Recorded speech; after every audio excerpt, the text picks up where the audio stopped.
Kaya kung kayo, ngayon, hindi nyo alam kung kayo mahirap o mayaman, huwag nyo nang intindihin yan. Ang intindihin ninyo ngayon kung sino ang inyong kasama sa buhay nyo. Mga bata, sino kasama nyo ngayon? Wala. Sino tinatawagan nyo pag wala kayong makain? Sino? Si Papa, si Mama? Kanino kayo humihingi ng pagkain? Parehas, kay Mama at kay Papa. Paano kung walang pera si Mama at si Papa? Ha? Kay Lola. Paano kung wala rin pera si Lola? Ha? Kay Lolo. Paano kung wala rin pera si Lolo? Ha? Maghahanap buhay kayo, maghahanap buhay na. O sige, yan ang kulang. Ano? Ang magulang kasi ay meron ng responsibilidad na ang anak ay ipaliwanag sa kanila kung sino talaga ang dahilan bakit sila nabubuhay. Okay, mga anak, matuto kayo na humingi sa Diyos. Ituro niyo sa nanay at tatay, bago kumain ay magpasalamat sa Diyos. At sabihin, Panginoon, salamat po sa pagkain na aming tatanggapin ngayon at patuloy niyo po kami bigyan ng pagkain araw-araw. Sino nakakaalam ng Ama namin? Mga bata, taas ang kamay. Ama namin na dasal, yung totoo, taas ang kamay mga anak. Itinuturo yan sa eskwelahan. Di ba? At palagi yung dadasalin yan. Doon tayo sa may sapat na gulang. Sino yung mga may kapatid na mga bata? Tama din. Doon sa mga kuya dito, sino may mga kapatid pang kagaya nitong mga ito? Taas na ang kamay. Okay. Kayo na narito, meron kayong obligasyon sa mga kapatid nyo na turuan sila. Ha? Paano kung wala kayong alam? Kuya, ate, wala kayong alam kundi lumayas ng bahay araw-araw at pumunta at gumala kung saan-saan gumimik window shopping. Ha? Ano ituturo yun sa mga kapatid nyo? Wala. Ha? O sabihin na natin, wag na yung kapatid na turuan yung sarili nyo na lamang. Ha? Ate, kuya, tinatawag kayo ng Diyos. Ngayon na. Sapagkat merong impyerno talaga. Ha? Kayo ba ay may mga karelasyon na doon sa mga bagong dating? May boyfriend at girlfriend na ba kayo? Ha? Wala pa sila talaga, mga baby pa yan eh. Doon sa mga dalaga at mga binata na. Ha? Pag di kayo nag-ingat, maaga kayo magkakapag-asawa.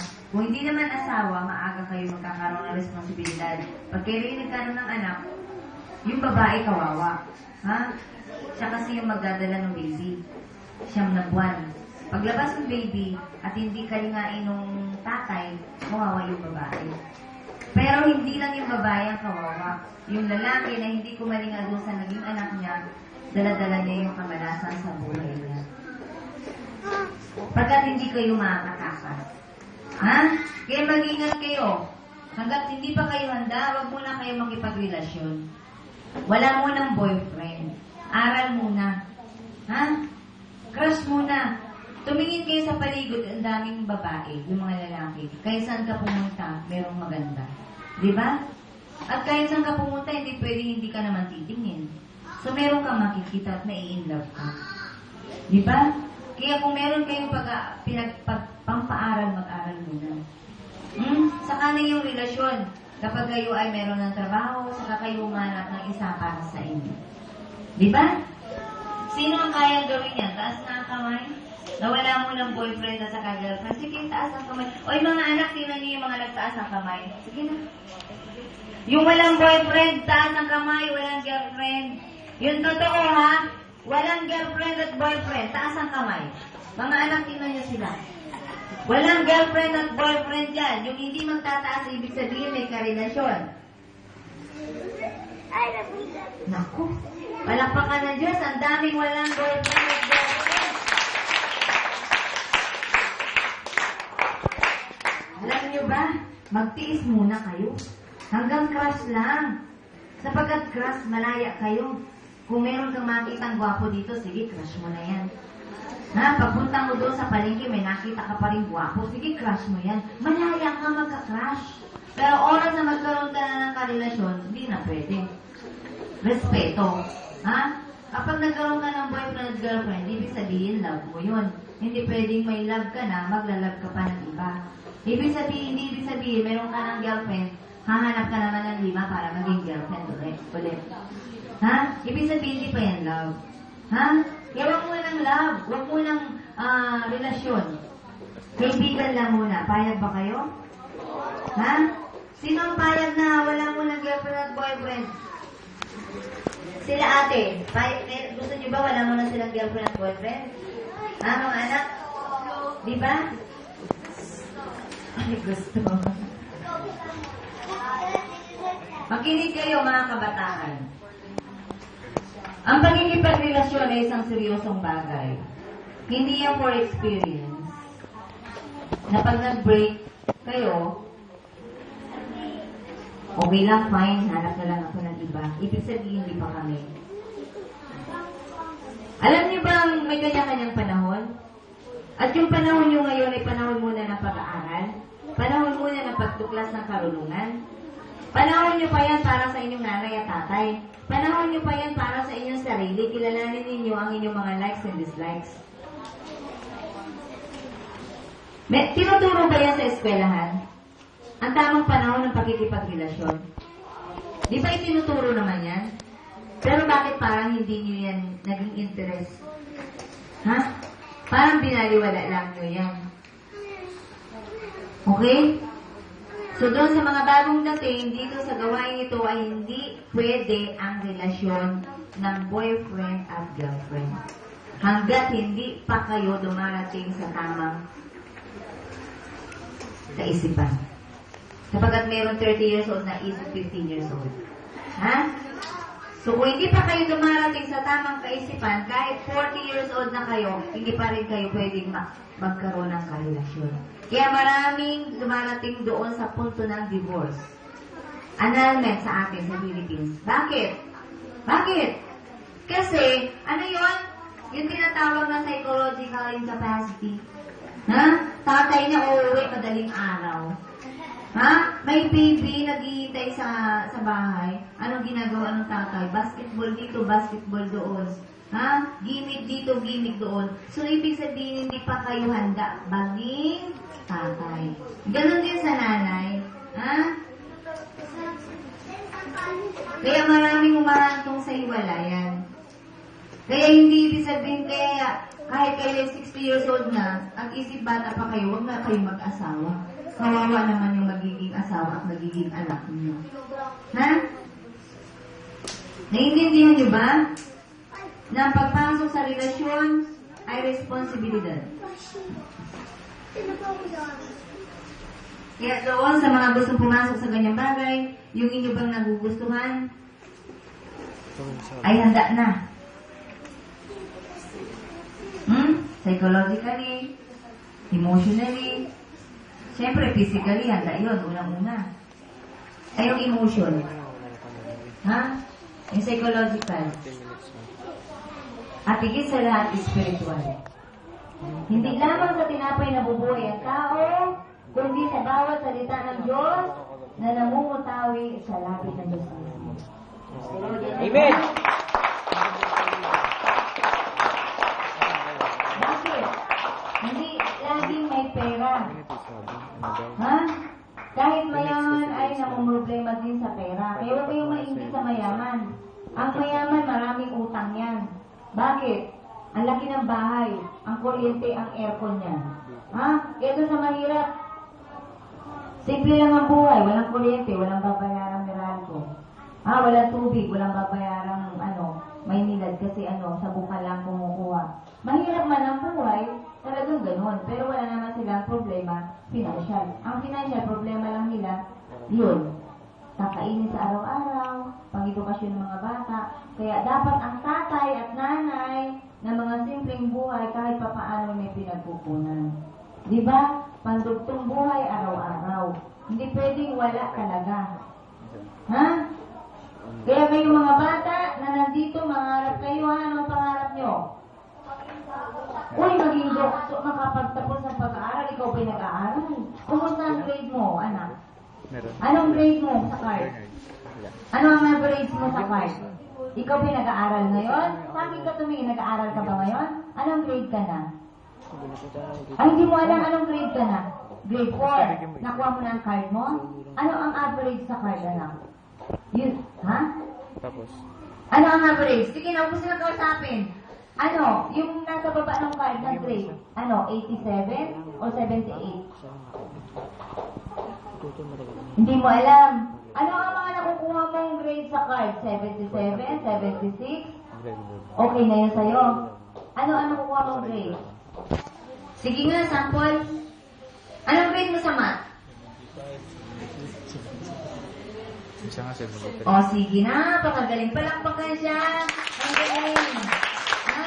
Kasi, ang totoo niyan, matalino sana siya. Kaya lang mahilig siya makipagkwentuhan habang nagsasalita ang teacher. Sino dito yung nakaranas ng habang nagsasalita yung teacher, kwento ng kwento? Meron akong alam dito, estudyante yung ganyan. Habang nagsasalita yung teacher, wala siyang ginawa kundi magkwento ng magkwento kahit wala na nakikinig sa kanya at nag-visit na sa kanya yung katabi niya. Meron dito yung babae. Ha? Meron. Yun yung nakaraang buhay niya. Ha? Doon siya elementary, ngayon college na siya. Wala na niyo kung sino yung sinasabi ko. Ha? Hindi porket ang grade mo sa card, 78, 77, bobo ka. Ikaw lamang ay mahilig sa ano? Kwentuhan. Siguro mahilig sa kwentuhan yung nagsabi nun. No? Mahilig sa kwento, walang kwenta. Kasi ganyan ang mga bata papansin, ano? Pero huwag kayong mag-alala kasi magagamit nyo yung kadaldalan nyo pag college na kayo. Kasi pag college na kailangan madaldal ka. Ha? Hindi pwedeng nasa isang sulok ka lang. Pero kailangan yung daldal ay gagamitin sa school, hindi gagamitin sa kayabangan. Okay? Doon tayo sa mga ate at kuya na. Ate at kuya, meron na ba kayong direksyon sa buhay? Ha? Kayo nag-aaral ngayon para makatapos ng pag-aaral at makakuha ng magandang trabaho at makapagtrabaho na may magandang sweldo. Ang gandang pangarap, di ba? Maliban doon sa pangarap na yun, mayroon pang isang napakahalaga na kailangan sa buhay. Ano kaya ang meron kayo ngayon dala-dala sa sarili mo? Tatawag ako ng isa, si kuya, yung nakakalukit-kit na may relo na naka-black. Taas ka nga kuya. Ito, kaninong akay ito? Okay, kay Juliet. Kuya, ano ang dala mo papunta rito? Oh, maging banal sa Panginoon. Purihin ang Diyos.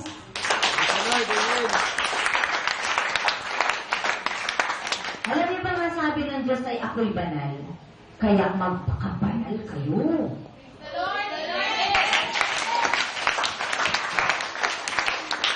Alam niyo ba yun, mga kabataan, mga bata, na ang Diyos ay banal? Makinig mga kabataan para may alam kayo pag-uwi nyo, ha? Sasabihin nyo sa magulang nyo, Nay, tay, sabi noong ate doon, ang Diyos pala ay banal. At ang sabi pa ng Diyos, ako'y banal, kaya magpakabanal kayo. Ano ibig sabihin ng banal? Walang kasalanan. Pwede ba mangyari sa tao yun? Aba, eh bakit sinabi ng Diyos na ako'y banal, kaya magpakabanal kayo? Pwede. Pwedeng mangyari na maging banal ang tao. Kung mamamatay muna siya sa kanyang sarili. Meron bang ganon? Na ang tao mamamatay muna? Ha? O sige. Doon tayo kay ate at kay kuya sa mga may edad na. Mahirap ito. Magpakabanan. Araw-araw nasa computer shop kayo. Araw-araw naglalaro kayo. Araw-araw nanonood kayo ng YouTube. Ilang oras kayo sa computer. Di na nga kayo nagtututpas, di na kayo naliligo. Di ba? At yung pwede dapat kainin nyo, binabayad nyo na sa computer. Ha? Lahat ng tao ay nagkasala at walang matuwid sa paningin ng Diyos. Pero, kapag ang tao ay nagkasala, dagli kayo humingi ng tawad sa Diyos. Oras na magkasala ka, makipag-usap ka sa Diyos at humingi ka ng tawag sa Diyos. Pero bihira ang gumagawa niyan. Ha? Hihintayin pa ng tao, dumating ang linggo. Papasok sa simbahan, saka siya makikipag-usap at hihingi ng tawag. Marami nang nagsisimba, wala lang. Pasok sa simbahan, kasama yung girlfriend at boyfriend. Ha? Doon sa loob ng simbahan ay nagkukwentuhan, walang naintindihan. Di ba nagsimba daw sila? Ha? Kaya doon sasabi ni Kuya kanina, ang dala niya dito ay ano? Para maging banal siya. Maganda. Paano kaya niya nasabi yun? Hindi mo masasabi yan kung hindi yan laman ng puso mo. O nagpapagwapo ka lang. Hindi mo pwede sabihin yan. Ha? Sapagkat kung ano ang bukang bibig ay ano? Siyang laman ng dibdib. Kaya yung mga taong mura ng mura, ang laman ng puso niya na yun, sama ng loob. Ingat kayo. Sasabihin na sa probinsya, pumunta kayo. Maririnig niyo talaga. Puro mura. Expression na nila yan. Sabi nila wala na. Yan ay parang, ano lang daw? Anong tawag doon? Meron tawag dyan eh. Bulaklak ng dila na. Di ba pag bulaklak maganda? Maganda ba yung bulaklak ng dila mo ay mura? May nawag na bagay lang. Ay, mura na kaagad. Ang sarap-sarap pakinggan ng mura nila. Ang lulutong kasi. Ha? Pero ano sabi? Kung ano ang laman ng dibdib, yun ang bukang bibig. At kung anong bukang bibig mo, yun ang laman ng dibdib mo.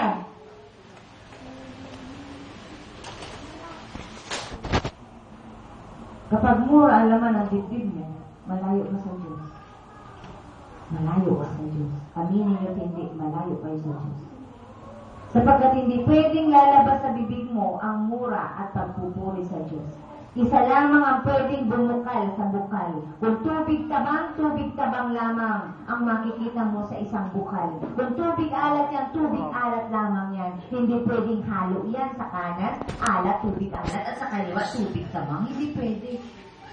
Kaya kung ano lalabas sa bibig nyo, yun ang dala nyo. Malalaman nyo ngayon yan, kayo ang sasagot. Kaya kung lagi kang galit, ano laman ng dibdib mo? Sama ng loob, lalabas sa bibig mo. Pahalong alat at tubig tabang. May tawag dyan. Kaya kung kayo ay medyo may edad-edad na, at lagi kayong galit, nanahimik lang muna. Ha? Huwag nang ibuka ang bibig. Kaya ngayon iba, ano? Umiiyak, lumalabas doon sa luha, yung sama ng loob. Ha? At kung kayo may sama ng loob, kausapin ng Diyos. Diyos ko, hindi ko na alam kung anong dapat kong maramdaman. Pero alam ng Diyos yan. Bahala ka na po. Gulong-gulo na ang isip ko. Kailangan ay maayos ang kaisipan. Doon sa mga may karelasyon, dalawa karelasyon mo, sino ang mas mahal mo sa dalawa? Ha? Yung isa ay long hair, yung isa ay short hair. Pag nandun ka sa isa, sasabihin mo, mahal mo siya. Pag nandun ka sa isa, sabihin mo, mahal mo siya. Sino ba talaga ang mahal mo? Kaya hindi kayo pwedeng maglingkod sa dalawang Panginoon. Hindi nyo pwedeng paglingkuran ng Diyos at pagkatapos ay si Satanas. Bakit si Satanas? Nagsisimba ka, di siyempre ang Diyos. Dumadalangin ka, di siyempre sa Diyos ka dumadalangin. Pero pag may kailangan ka, kanino ka humihingi? Kay Satanas. Bakit kay Satanas? Ano yung trabaho mo? Illegal. Sa Diyos ka humihingi, pero yung ginagawa mo ay kanino yon? Kay Satanas. Kaya ilan ang Panginoon mo? Dalawa. Hindi pwede. At mas lamang kay Satanas, sapagkat ang galaw ay kay Satanas. Ha? Kaya mag-desisyon kayo.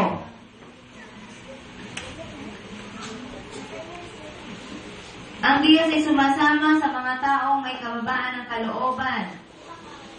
At umaasa na ang Diyos ay hindi siya iiwan, kahit ngayon ay maging sanhi pa ng kanyang kamatayan.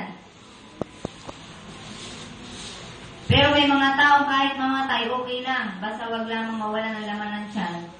Kahit na magbenta ng shabu at marijuana ay fine. Sapagkat maraming pera. Ha? Pagkatapos ng buhay dito sa ibabaw ng lupa, patay kang bata ka. Doon mo malalaman na wala palang kabuluhan yung maraming pera kung sa impyerno naman ang iyong punta.